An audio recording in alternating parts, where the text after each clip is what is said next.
I'm so happy to introduce Geoff Steurer, licensed marriage and family therapist, and he is the founding director of Lifestar St. George in southern Utah, and he is here to share some time with us, and I'm just going to read his introduction. I'm just going to let him go. He'll do amazing. So Geoff is a licensed marriage and family therapist. He is the founding director of Lifestar St. George, a treatment program for couples and individuals impacted by pornography and sexual addiction.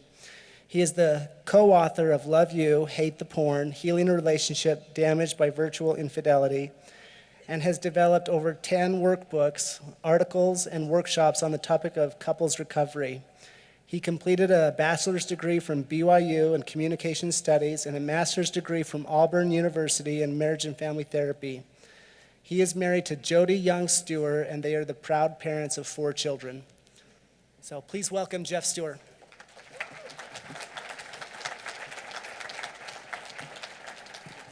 Good afternoon, everyone. It's good to be here with you. I'm sorry that the screens are so far away. I actually have some videos I'm going to be showing, so you're going to have to crane your necks over a little bit to see them. All right, well, let's talk about this long and winding road of long-term recovery. I think this phrase scares people, quite honestly, because nobody, at least that I know, really likes anything that's long and winding. That just sounds very un-American, doesn't it? It just sounds almost torturous. And if you think about the opposite of long and winding, it really almost points you to what addiction is, which is instant and direct. And so the solution for overcoming addiction issues, compulsive behaviors, even trauma, has to be something different than instant or direct. So if anybody's trying to tell you that this is something you can overcome quickly, don't believe them. Now, the decision to get on this road can be done quickly. The decision can be done instantly. I can decide right now that I'm going to turn around or do something different than I've always done. But once I'm on a path moving forward, it's going to be long and winding. So, like Sherry Turkle says, we have to make sure we don't confuse something that's difficult with something that's impossible. Like Elder Holland said so eloquently this morning, long-term recovery is possible. There is hope. There is triumph. People that persevere and stick with it can heal. A lot of people ask me if there's hope. That's some of the first questions I get when they come into my office. And I reassure them that this is not a life sentence in the way they might think of, that this is not terminal in the sense that it's going to kill them. If they start doing treatment, they start getting help, they start taking certain steps and living according to the principles of healthy recovery, they will get better. They will get better, and that's the good news. But we have to do things differently. We have a lot of reflexes and a lot of things that we, as humans, that we develop over time. And people that struggle with addictions and with trauma oftentimes develop deep reflexes that make it difficult to do something the opposite. I want to show you a quick video of a gentleman who, some of you may have seen this video, but it's a very simple concept. He had some friends of his build him a bicycle that turns the opposite direction, and he wanted to see if he could ride it. And you'll see the video will explain. Watch for the parallels with long-term recovery.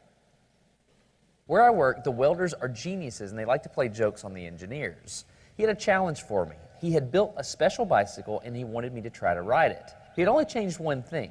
When you turn the handlebar to the left, the wheel goes to the right. When you turn it to the right, the wheel goes to the left. I thought this would be easy, so I hopped on the bike, ready to demonstrate how quickly I could conquer this. And here he is, ladies and gentlemen, Mr. Destin Sandlin. First attempt riding the bicycle. All right. So the faster I go, the better. Yeah. I couldn't do it. You can see that I'm laughing, but I'm actually really frustrated. In this moment, I had a really deep revelation. My thinking was in a rut. This bike revealed a very deep truth to me. I had the knowledge of how to operate the bike, but I did not have the understanding. Therefore, knowledge is not understanding. So here's what I did. It was a personal challenge. I stayed out here in this driveway and I practiced about 5 minutes every day. My neighbors made fun of me. I had many wrecks, but after 8 months, this happened. One day I couldn't ride the bike and the next day I could. It was like I could feel some kind of pathway in my brain that was now unlocked. It was really weird though. It's like there's this trail in my brain, but if I wasn't paying close enough attention to it, my brain would easily lose that neural path and jump back onto the old road it was more familiar with. Any small distractions at all, like a cell phone ringing in my pocket, would instantly throw my brain back to the old control algorithm and I would wreck. But at least I could ride it. The question is, can I ride a normal bike now? I mean, I've spent all this time unlearning how to ride a bike. If I go back and try to ride a normal one, will my brain mess up? It's backwards. This was one of the most frustrating moments of my life. I had ridden a normal bike since I was 6, but in this moment, I couldn't do it anymore. I had set out to prove that I could free my brain from a cognitive bias. But at this point, I'm pretty sure that all I proved is that I could only redesignate that bias. After 20 minutes of making a fool out of myself, suddenly my brain clicked back into the old algorithm. I can't explain it, but it happened in a very specific moment.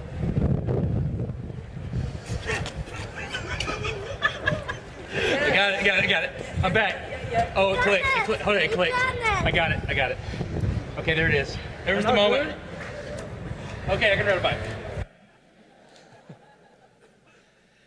Knowledge does not equal understanding. A lot of people that start long-term recovery have read books on recovery, have maybe read things about how to overcome addictions. But there's something about the steady application of these principles that makes it possible for people to heal. And so, did you notice he said it took him 8 months training 5 minutes a day to learn how to ride this backward bicycle? And the good news is that it held so much that he couldn't even remember how to do something he learned when he was 6. And I believe I cut that part out, but I believe it took him almost 30 minutes to relearn something he had been doing since he was a child, for decades. And so the good news to me is that recovery, when applied consistently, can change the brain to where you live a whole different life, to where you think and feel and respond and react so differently that it becomes a new reflex, and that it will hold, and it will be difficult to go back to old behaviors instantly. And so that's the good news. The challenging news, or you could call it the maybe bad or disappointing news, is that it just takes a lot longer than maybe you think it will. And so some of you may have seen this before, but in my experience, most people who begin this journey, again, want it to look like what they're used to, which is, I feel bad, I'm gonna do a few things that I can guarantee will make me feel good.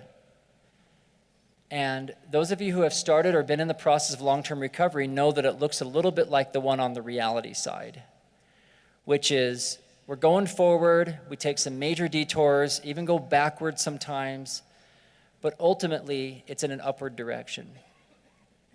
It's critical to have healthy expectations about what this process really looks like. Friar Richard Rowe said the following. He said, "Darkness, mistakes, and trials are the supreme teachers. Success really teaches you nothing. It just feels good." So I want you to think of this as the irritation you might feel in long-term recovery. Please look at that as an invitation. Look at that as an invitation toward healing. If you're frustrated, if you feel like things are starting to push your buttons and they're making things really difficult for you, where you want to give up, you might actually be doing it right, which seems so counterintuitive. The things that feel easy or feel good or seem to be going really well may mean that you're actually missing the chance to grow and to change. I'm not interested in people suffering any more than they need to, but I am interested in people stretching and growing and becoming different people in this process.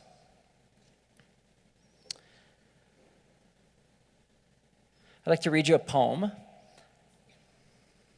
It's called The Wayfarer.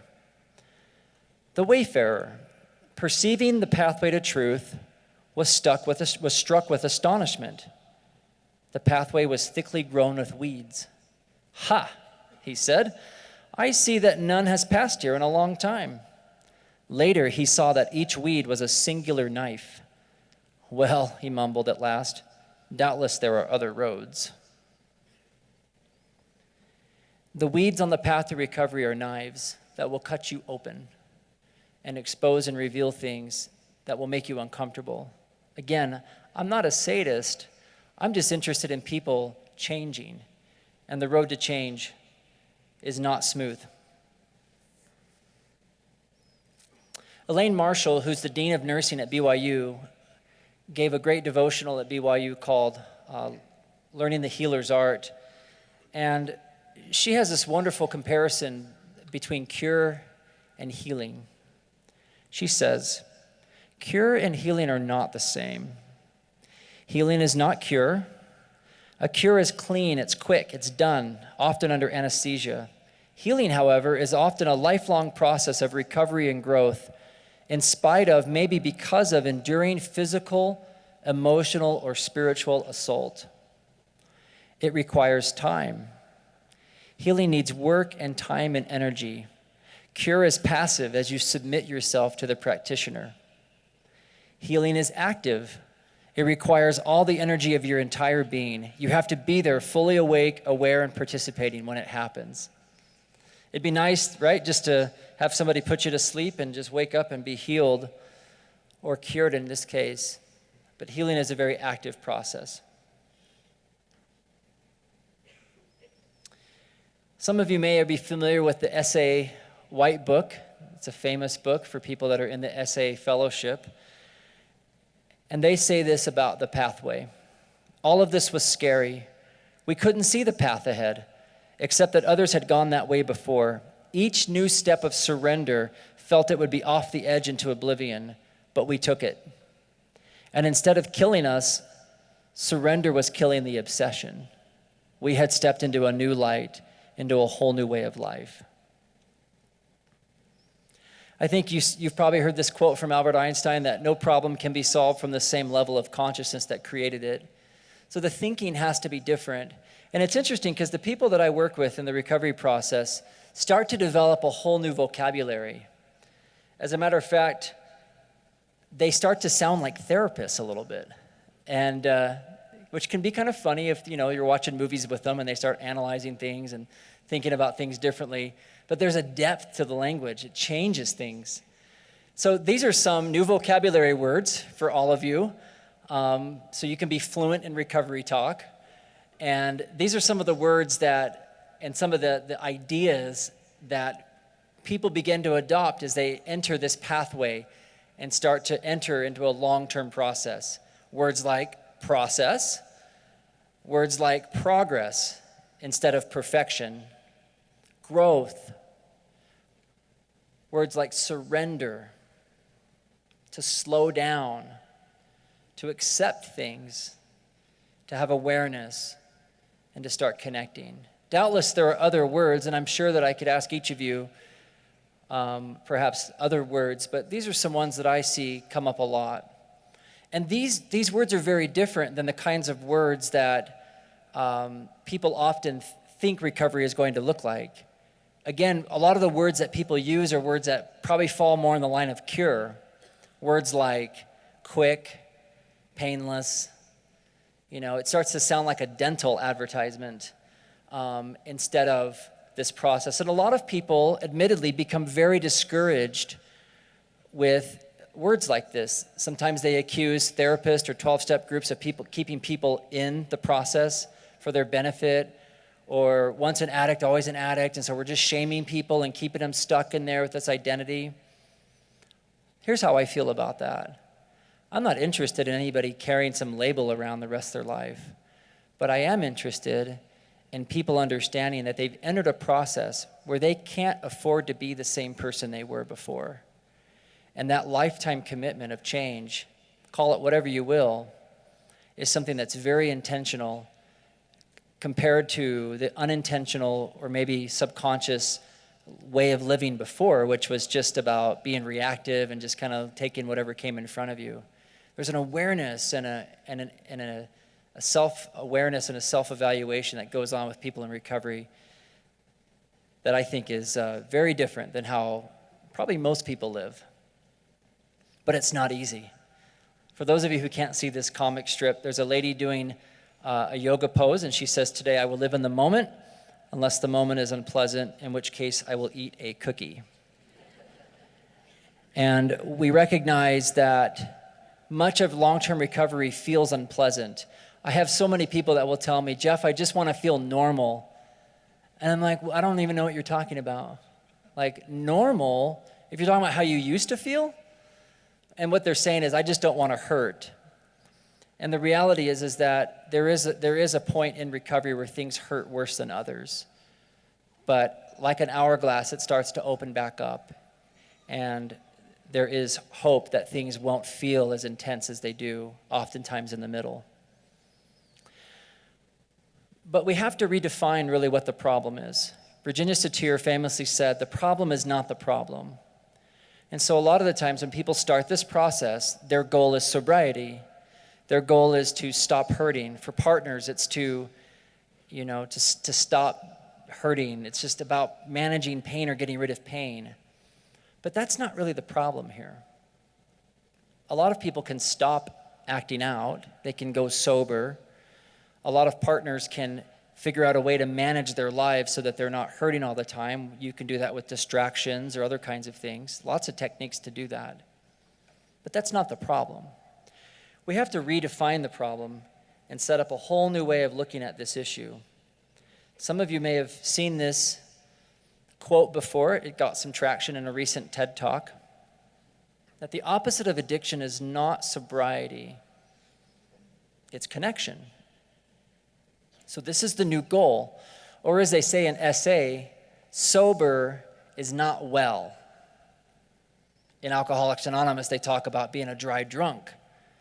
There are lots of people who can stop the behavior and declare themselves healed or cured.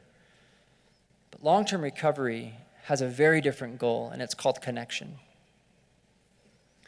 If you think about really what the addiction mindset was when somebody was active in an addiction or even when they're struggling with trauma, it's really about trying to control things. It's about trying to not feel bad.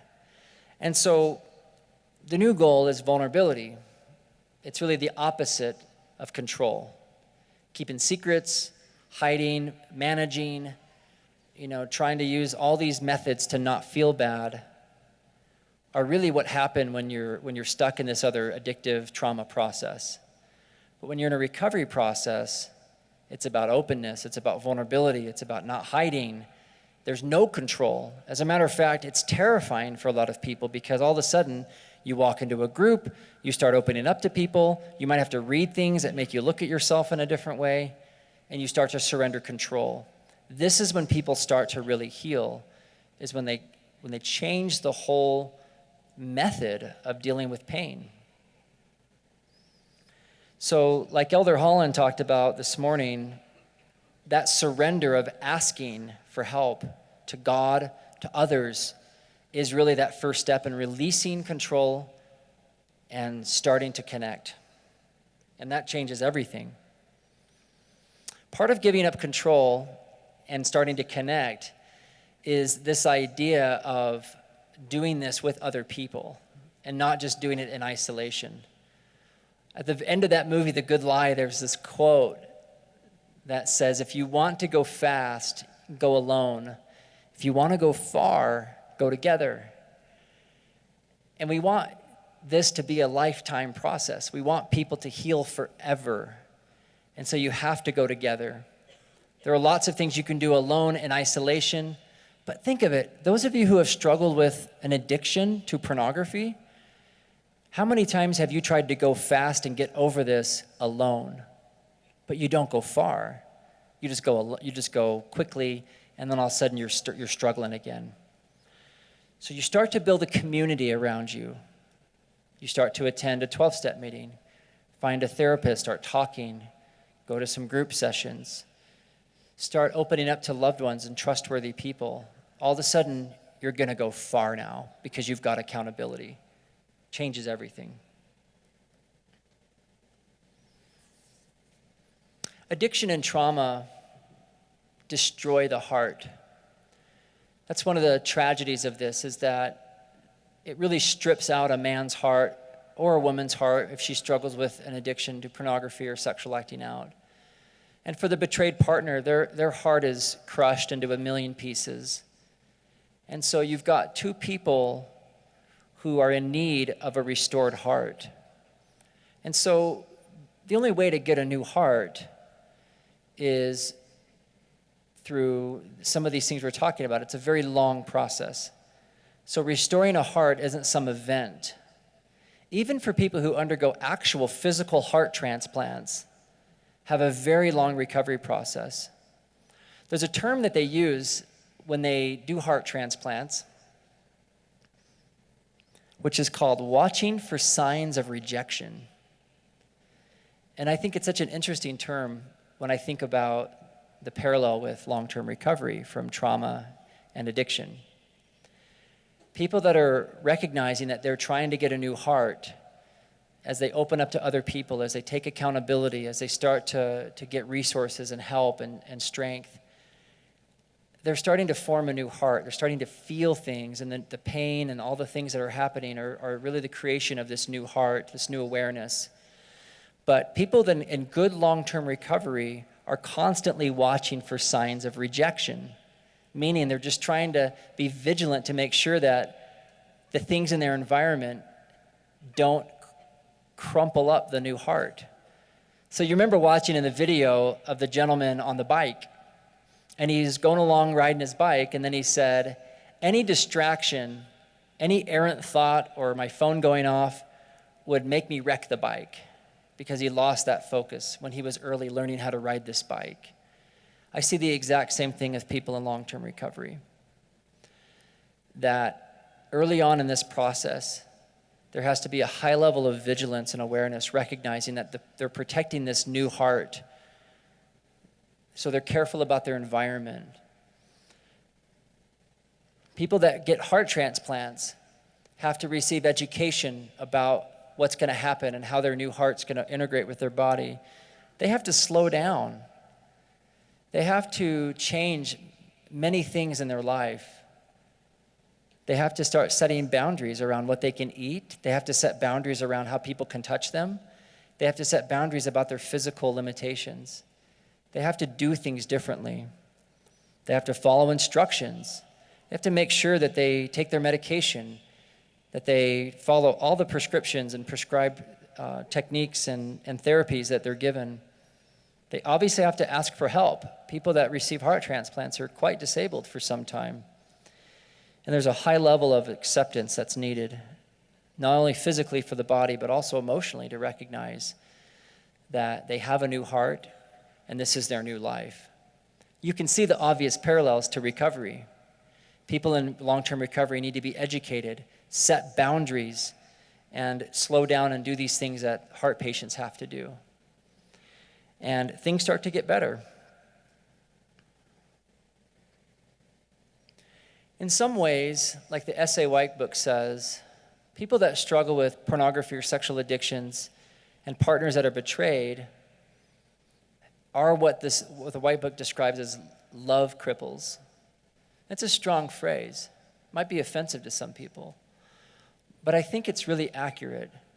I had a woman tell me one time in my office, she says, it's just so frustrating that I want to love my husband, and I can tell that he's trying to love me, but neither of us had the capacity or the understanding how to even do that. We thought we knew what love was. We have no idea. And so it's just frustrating to see us try and reach each other with this glass wall between us. We don't really know how to do it. That's the crippling effects of having your heart shattered or removed from years of addiction. And so this addiction, the betrayal that goes with it, really inflicts this crippling effect on the whole system. And so there has to be a whole new way of looking at this for the couple, for the system, to recognize we can't do things the way we used to. And our life is going to look different from this point on. That kind of acceptance is critical. So many people start this process and just want to keep watching the same TV shows, having the same pace of life, reading the same stuff, going about things the same way. and living in the same manner that they have forever, that in some ways perpetuated the problem and maybe even created it in some ways. Maybe they've done things the exact same way their families did growing up. So anytime that we're crippled by something, it's a new opportunity to do things differently. And so if you feel like you've been run over with this addiction or with trauma, this is an invitation for you to start designing a new life that will actually support you and help you heal. So in the rest of this presentation, I want to give you an idea of what this process looks like for individuals and for the couple. So I'm a big fan of Real Croshaw. Some of you may have read some of her material. She's here today. She's actually presenting in another workshop right now. But in the back of her book, What Can I Do About Me?, she has some really wonderful charts in the back. Here's a sample of what one of them looks like. And she calls them roadmaps. And the roadmaps are basically questions you can ask yourself, or you can look to evaluate where you are, where your partner is, where your marriage is in this process of long-term recovery. Questions about, is he in recovery? And this is this book is written for women, partners. Am I working recovery? What does recovery for an individual look like? What does a recovery for an afflicted spouse look like? And what does a marriage recovery look like? I recommend, if you don't already have a copy of this, if you're looking for a clear, concise breakdown of what questions or what things to look for in long-term recovery, this is a great place to start. And her website is realrecovery.com, RHYLL recovery.com. Okay, so let's talk about men's recovery. Dr. Mark Laser asks a really great question when he's working with men who come into his office. This is the question he asks them. He'll sit down with them and say, do you want to get well? This is a yes or no question. And this is the same question he challenges guys to ask themselves for the duration of their lives. Do I want to get well? Again, it's a yes or no question. It's not, well, only if my wife is going to do something or she'll be nicer to me, or, yeah, I want to get well, but I'm not willing to do this. The answer is very simple. It's very black and white. It's a direction you're facing. Are you facing healing, or are you facing away from it? For a guy to really start the process of long-term recovery, he has to come out of hiding completely. In therapy terms, we call this an inventory or a disclosure. This process usually works better when you have help from a therapist or a religious leader, but it's critical that you sit down with somebody and share your inventory. And if you are married, it's critical that you share it with your spouse. You owe your spouse the truth, because she has based all her decisions about her life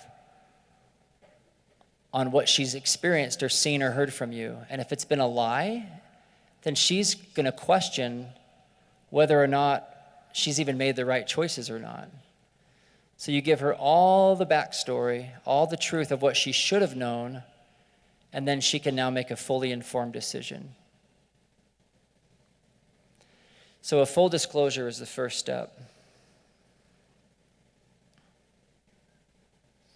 And then ongoing disclosure. After the initial disclosure is over and the whole story is out on the table, then it becomes a discussion about any other slips or relapses that might happen, and being honest about those. Men need to find a community of other men, a band of brothers who they can rely on, they can call. This really reduces shame. It shines light on the darkness, and it makes men better able to regulate their emotions, to have the kind of support and to break out of isolation, which is really the secret ingredient for maintaining addiction. Like Brene Brown says, to be healed, we have to be seen. So finding a community of men is a huge part of this. And then setting good boundaries is critical. Elder Holland spoke about that as far as having good boundaries. And so it's not just boundaries with screens or devices and such, those are certainly important, but also boundaries around things that you'll just never do again, ways of living, lifestyle, certain things that you're not going to engage in anymore. Maybe even having to cut off certain relationships.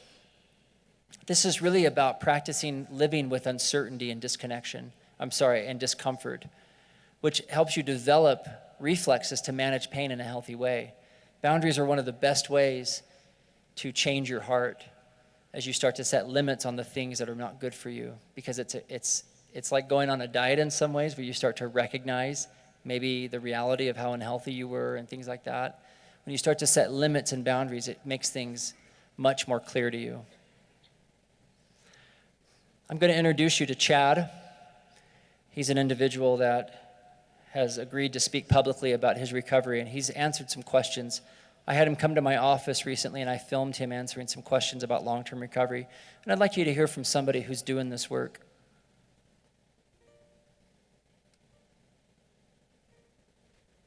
You've got to keep in touch with what brought you to where you were.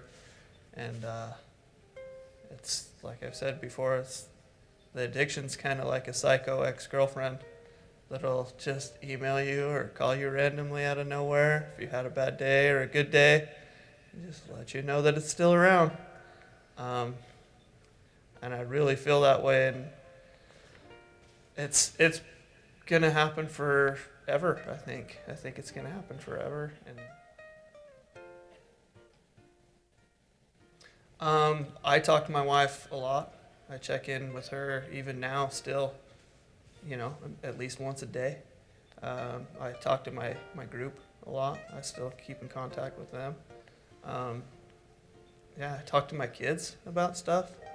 I feel like they need to know the stuff that's out there too. So it's good for me to talk to them about, if I feel something's weird or, I'll let them know that I feel off. Something's going on. I'm sorry, but I need to deal with this. Good, but I think the most long-term thing that I can do for my own accountability was just realize I'd never want to see my wife broken down like that again. Not ever for the rest of my life. Because I know it hurt her, but it also hurt me knowing that I did that.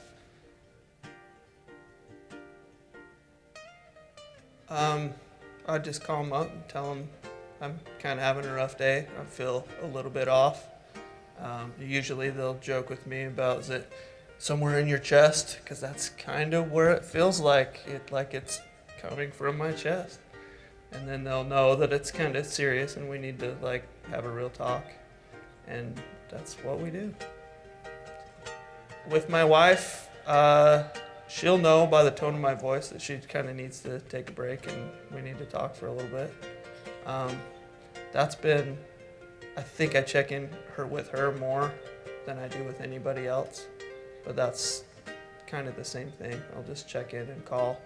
If I'm feeling a little bit off, just calling her, even if it just takes it right away, it feels like, so that's good. Sometimes I would call her 3 or 4 times a day. So still a couple times a day. You need to, yeah. Yeah, and I think maybe it's a habit more now than anything. But when I need to, I do.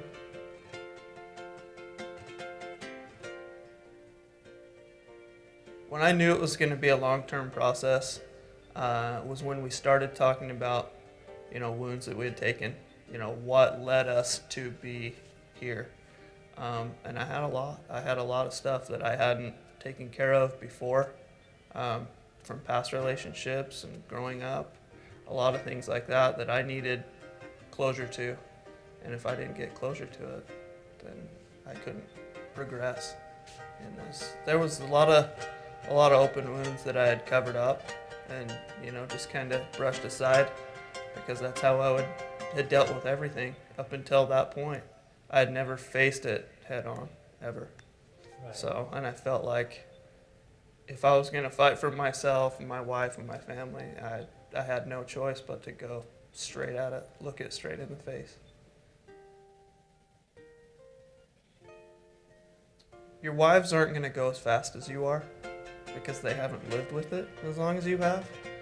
And once you really make that decision to be done with it, then that's your decision. Their recovery is a total different pace. It's new to them.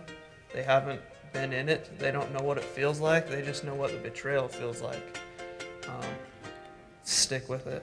You have a lot of strength in there that you have to show it, and it needs to come out, because this is the fight of your life.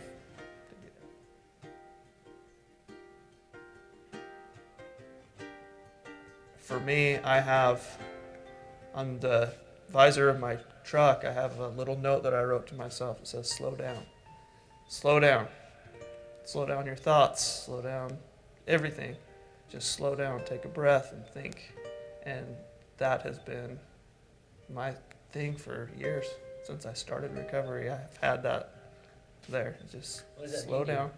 Slow down means to me, think about what's happening. Think about, where your eyes are wandering. Think about where you're at right now. Think about it. Just take a step back and just focus on where you're at and what's going on around you. The conversations with my wife and kids, I can talk to my wife, openly about if I feel, weird about stuff, down to changing the channel if something comes on. I would have never done that before, but I know what it can do. I know where it leads you. I think the communication between me and my wife has been central to everything. If we wouldn't have communicated as well, I don't think we would be here. So that's been, I think, the basis of our foundation of my recovery and hers. Hold on. Hold on. There's a big strength inside of you, and you need to find it and use it, and do not let go.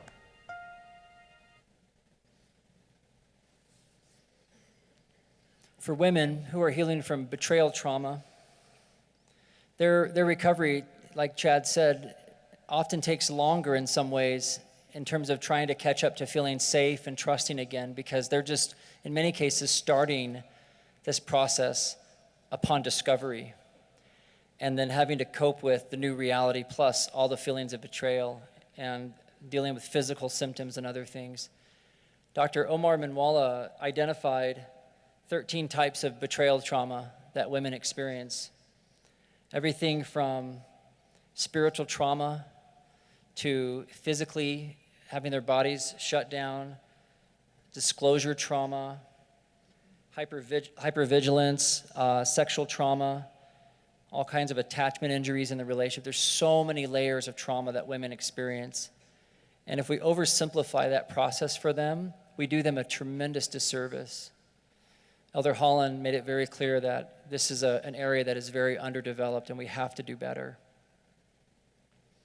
For women, if you're trying to establish a good long-term program of healing and recovery, it has to begin with physical self-care. Trauma is physical.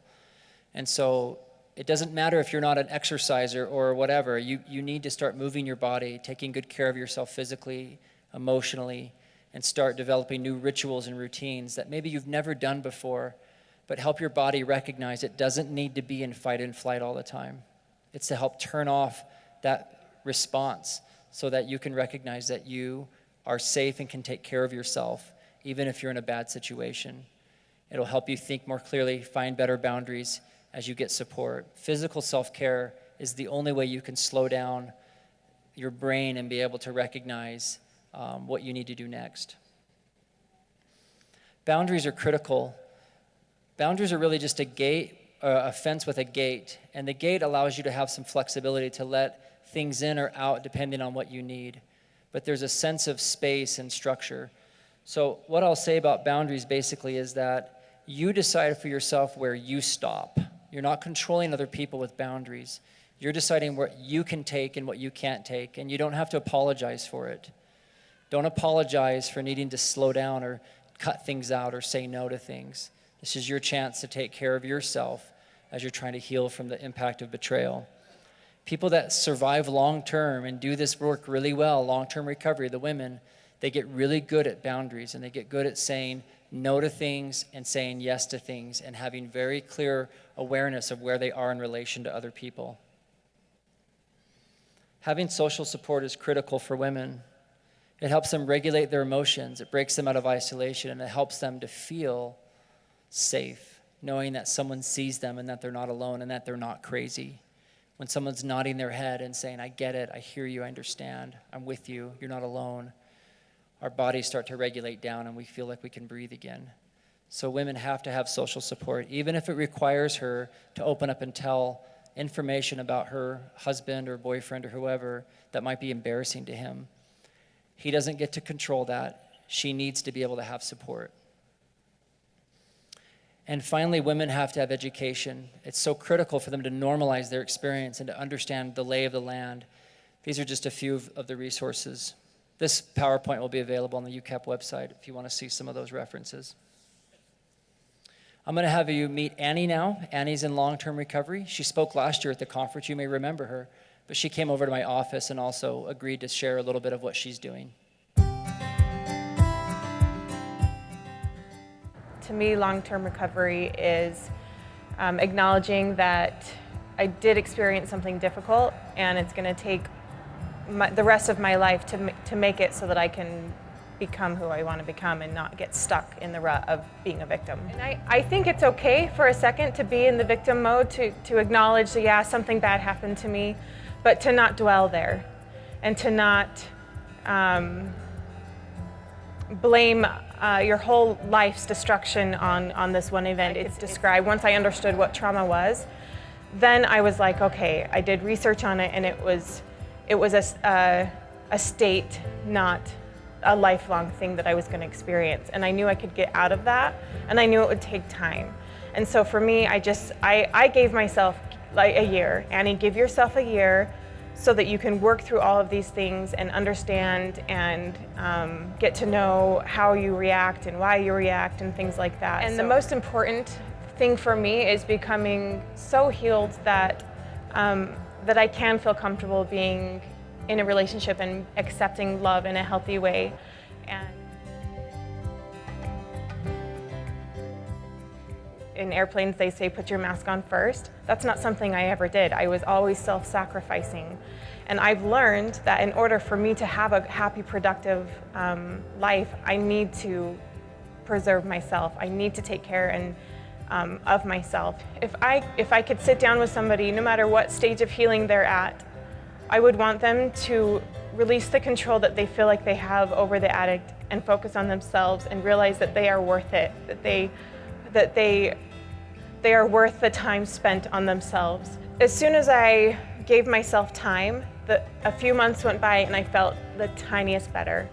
And that gave me hope that in a few more months that I would be able to feel a little bit different. And as time went by and the more I progressed, I felt comfortable with the fact that I would not be dwelling on this for the rest of my life. And also turning my focus from me to somebody else. What can I do to make somebody else's day better? What can I do to serve somebody? Because that is really where I've found the ability to get out of my rut.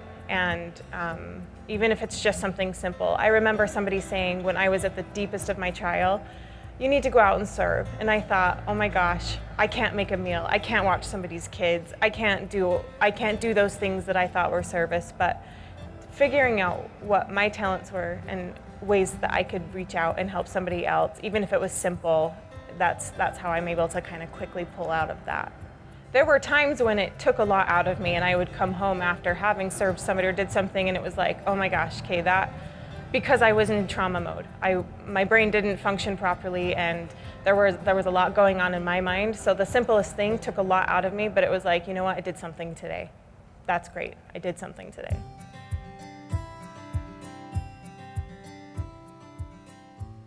What was beneficial for me was connecting with my higher power. And I read my scriptures, but not just to read them. I read them until I connect with the Spirit. I read them until I feel differently.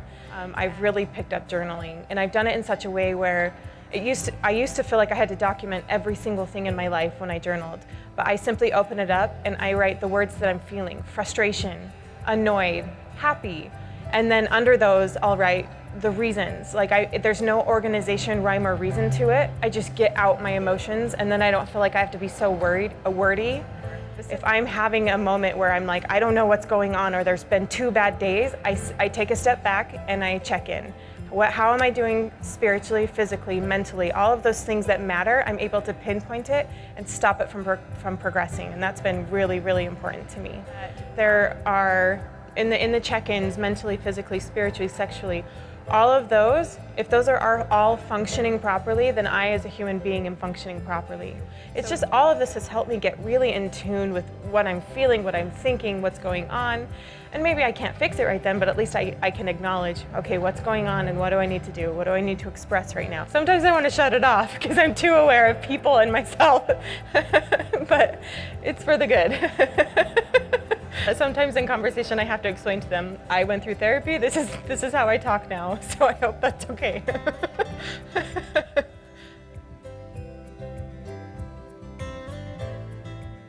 You know, there's different groups that I can call on if I want to have a lighthearted night out, or if I want to have a deep, intense talk about what's going on.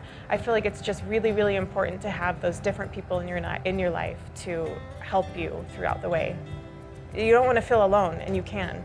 You can trick yourself into feeling that you are completely alone and isolated. You're not, but you have to put some effort towards making those groups possible.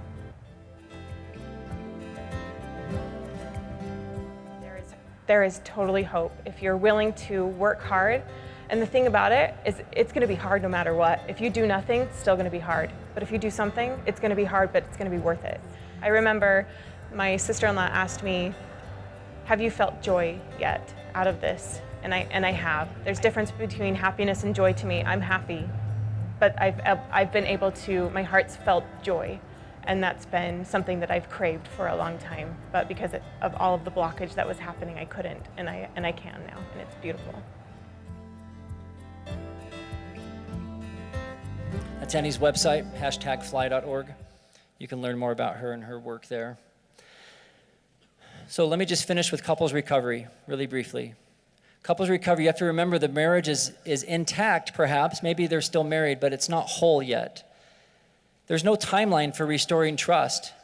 It takes time. And I tell the guys that I work with, there is no expiration date on your partner's pain and triggers. So a guy that's in good long-term recovery is going to make room for his wife long-term to work through what she needs to feel safe and trusting again. If we make space for conversation, then people will find themselves and they'll find each other. So this is part of changing up the way you do things. Couples in recovery have to talk more than couples perhaps did before. They have to share and talk and start to open up more, of course, when the time is right and when things feel safe. So safety is critical. Elder Holland talked about safety a lot today. And you only go as fast as the slowest person. The addiction is fast and wants to run ahead and make everything feel better. But trauma and healing trauma is slow. So I encourage the addict to get on top of the shell of trauma and just kind of go at that pace and take your time and recognize that this whole thing is going to move at the pace of the slowest person. Because where are you going to run off to? Just to be alone? Stay with the trauma, stay with the pain, stay with the partner. It's a form of attachment, connection, attunement, and you'll both heal together so much better. If you're going to climb, you have to trust your equipment. You have to know it's going to hold you. If you're going to rebuild a marriage, the partner who's been injured needs to know that he can hold her pain and that he's not going to go anywhere, even when she's having her worst moments. This is about learning to manage and hold difficult realities of yourself and feelings you've maybe never felt before. But good couples recovery is built from accountable men who are willing to create the conditions to hold as much pain as she has to work through. She's already holding it, and so to share it with him and have them both hold it is the best way to grow and to heal as a couple. And while you're in couples recovery, please look for ways that your partner is reaching to you. Guys, look for ways she's willing to reach to you, ways she's turning towards you. And for the women as well, look for ways that he's trying to reach and celebrate those, acknowledge them, honor them, and nurture them. They can be simple, like just sitting by each other or taking a walk or doing something for the other person. But these things help grease the wheels and help couples do long-term recovery. So it's not this event when you come back together. It's about rethreading the bond slowly as you stay close to each other. There are two main ways to create this kind of safety: slowing down and staying connected, attuned to the pace of the person who's injured, and also being consistent and reliable in you doing your own recovery work and both of you staying consistent. Those things create lots of safety, and couples can heal. I'd like to close with a couple of thoughts. Elaine Marshall says that healing can help us to become more sensitive and more awake to life. Healing invites gifts of humility and faith. It opens our hearts to truth, beauty, and grace. And Elizabeth Kubler-Ross said, "The most beautiful people we have known are those who have known defeat, known suffering, known struggle, known loss, and have found their way out of the depths. These persons have an appreciation, a sensitivity, and an understanding of life that fills them with compassion, gentleness, and a deep, loving concern. Beautiful people do not just happen." I want to reassure you that the most beautiful people that I know are the people that have gone through and are in long-term recovery. They're so interesting to talk to. They're so compassionate. They're so aware of themselves and others. They have an openness and a gentleness. And that is the silver lining of this problem, is that it transforms people into individuals with substance and depth. And it's just a very beautiful outcome if you can stay in it. I wish we had time for questions. Here's my contact information. I would love to hear from you. If you have questions, I will respond to you. And I would love to have you share any thoughts or observations or questions or concerns you have about this long-term recovery process as we continue to develop ways to help and support those in this process. Thank you so much.